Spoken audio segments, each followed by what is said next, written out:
Hey everybody, we're back again. So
And I'm trying to keep the welds away from where the wire is going to go so that we don't have a lot of cleanup. And so the welds won't, like, we won't end up with a flat spot where there was a weld. Now, the last thing I want to do is, I think this will work just like this. But if I can find a washer that's just bigger than all this.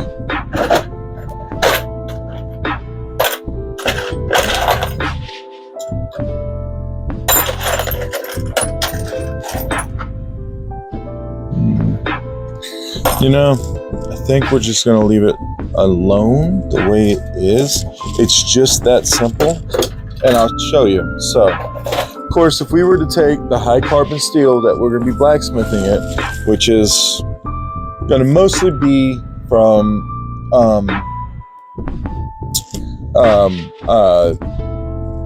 baking sheets, baking racks. We put it in here, it's going to be malleable like this is right now because it's going to be red hot. And I'm going to... That was not what I intended.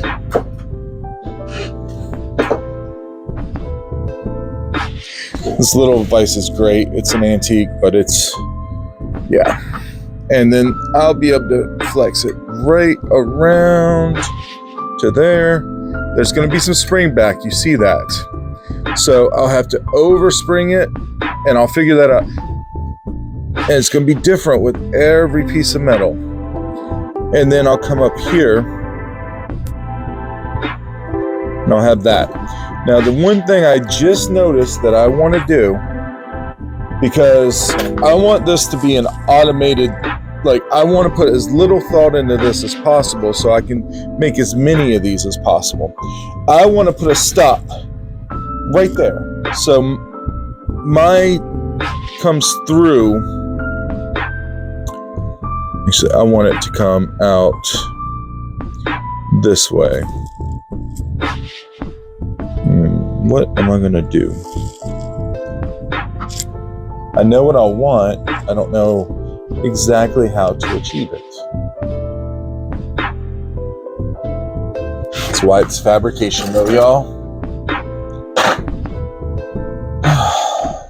And make no mistakes, this is fabrication.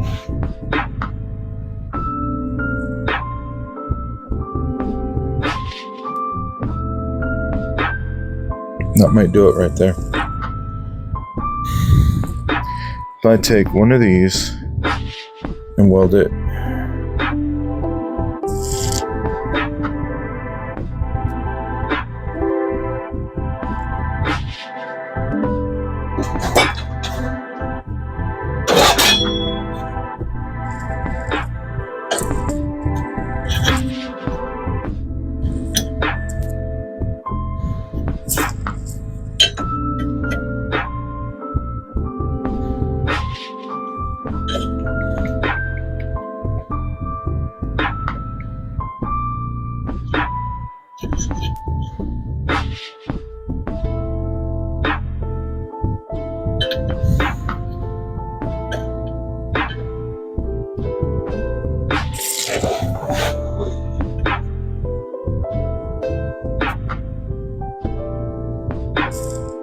Of course, this might get in the way if I decide to start spiraling it later.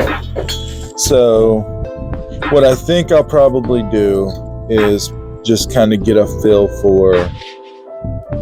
No, I kind of like the stump idea. It can always be cut off later.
And once again, I'm making it roughly to that hook, but this isn't going to be perfect just because I'm using kind of what happens cosmically on my bench here.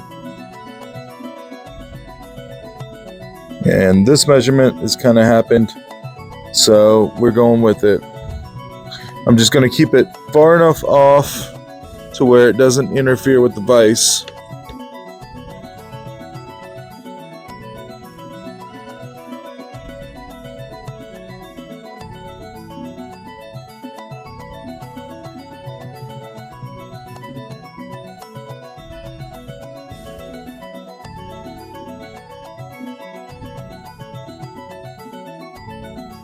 All right, we finally got our burnt end.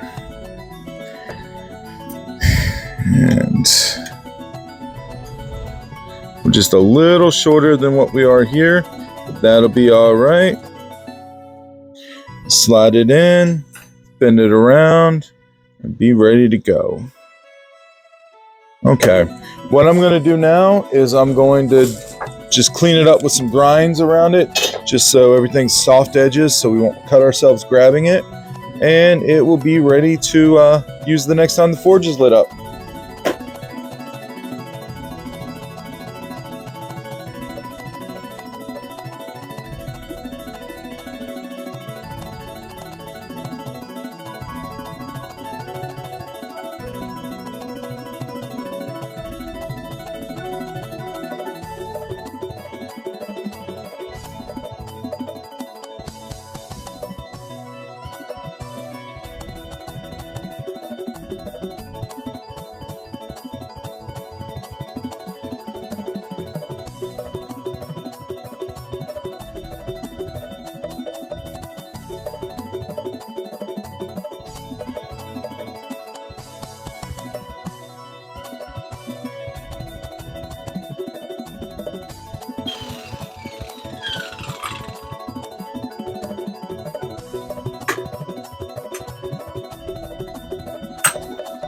There we go.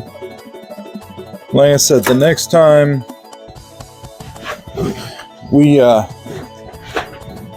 it's not beautiful like one of my sculptures, but it's a beautiful working piece of material right there.